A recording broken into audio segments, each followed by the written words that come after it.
Luke Maaninka is located in the heart of the North-South milk production region. The research station has been in operation since 1930. Currently, there are 35 permanent employees. In addition, trainees from different educational institutions work at the station in the summer. At Luke Maaninka, the forage grass research is conducted at different scales, on experimental plots, in the cow barn, and at the whole field scale. At the plot level, research is done on grassland management practices such as grass species and their cultivar selection, fertilizer rates, tillage practices, and harvesting regimes. Currently, there are 30 ongoing experiments at the plot scale. The number of plots varies from 700 to 1,000 in a year.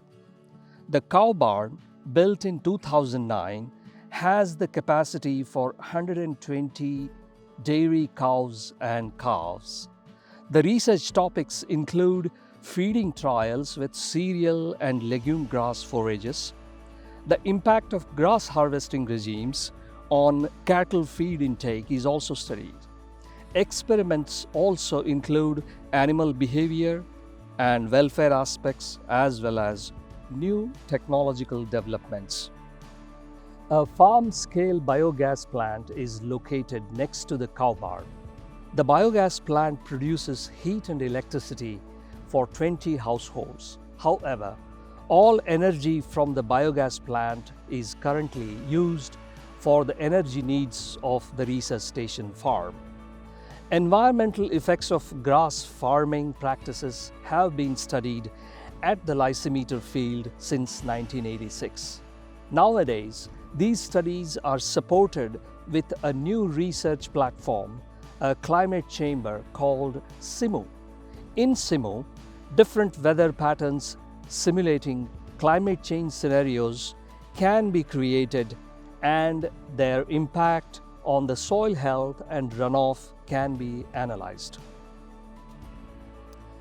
The greenhouse gas balances of grass production are studied on both mineral and organic soils using chamber and eddy covariance techniques.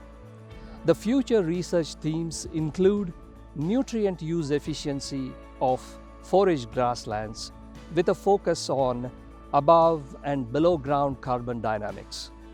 Maaninka facility has a central role in Luke's high-quality research on forage grass and milk production with an aim towards the carbon neutral farm in the future.